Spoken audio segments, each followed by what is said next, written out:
First of all, I actually do support as much local engagement, local leadership as possible.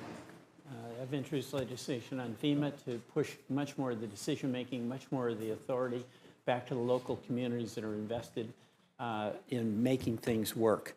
All right, so I believe more local leadership, less Washington-centered leadership is important. But let me be candid. So I have some inclination to be supportive of folks being back home, closer to where they're serving. The concern I have is whether the reorganization plan is on the level, whether it's about empowering local communities or it's about decimating the already severely cut back workforce. And that's the tone of what my questions will be about. In Vermont, we've lost 78 staff members already. And our local USDA is terrific. They're responsive. We call them, they give us an answer, they help us, right? That's what happens to you guys. We lost 78 people.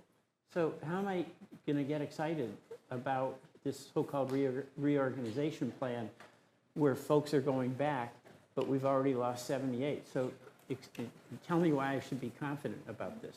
Well, Senator, to use your phrase, this plan is on the level. The Secretary and I are both serious. Employees who accept their new locations, they've got a job, and we've got an office for them, and we're planning a new home for them in a location where their federal salary will go farther. But here's what doesn't make sense to me. If you believe in the local control, why do you fire local people? Senator, if you're referring to the deferred resignation plan, those were voluntary decisions made by individual employees who chose, with the information that the agency provided to them, to seek a new career elsewhere. I'm going to interrupt you here because we're going to have a little bit of a disagreement on that. You know, in talking to a lot of federal workers, they felt the axe was coming down and they had to make a choice between two really terrible things. Get fired, get one of those notices that people get, and they then are escorted out of the building within 5 minutes. My stepdaughter, their daughter-in-law, got that over at USAID, or take the buyout. So that doesn't satisfy me. And again, we've got 78 people who wanted to stay on their jobs by and large, and we're doing a good job and would answer the phone when I called, and they're gone. So try to reassure me concretely about how this works out for the benefit of local folks and farmers who depend on USDA. Well, Senator, with regard to your concerns about terminations, I would point you to the language of the memorandum. The memorandum puts a thumb on the scale against future rifts. As a matter of fact, the memorandum's terms specifically note that there can be no rifts under this reorganization unless it is personally approved by me. With regard to, I'm going to interrupt. I don't want to cut you off, but sure. you know what my concern is. I do. I'd like to be able to follow up because I want this in the real world to be beneficial for folks in Vermont, for our farmers who are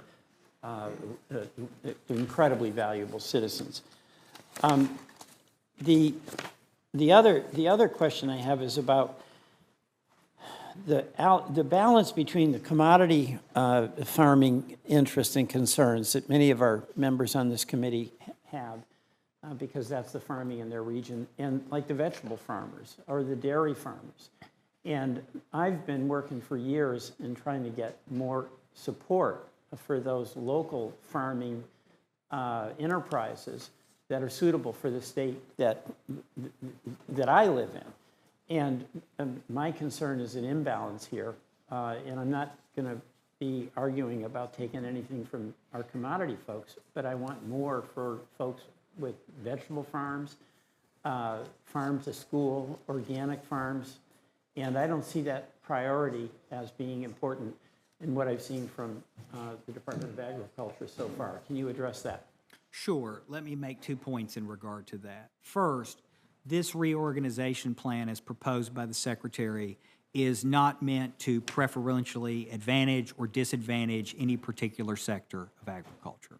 Second, I know Senator Schiff, who just came in, shares your concerns about whether USDA cares as much about specialty crop farmers, right. I know you mentioned dairy farmers, as they do others. Speaking for myself, I do. We want all farmers, traditional, organic, specialty crop, commodity crop, to make a profit and to do well. And if there are things that we can do better, if there are ideas that you have about how we can serve your constituents better, or if there are programmatic ideas we can provide technical assistance on, please call me. Well, I will call you, and what it really does come down to is resource allocation, because that is the reflection of the decision of Congress as to where the priority is. And it's really essential to a lot of farmers that their non-commodity orientation be respected and be supported and be encouraged. So thank you very much.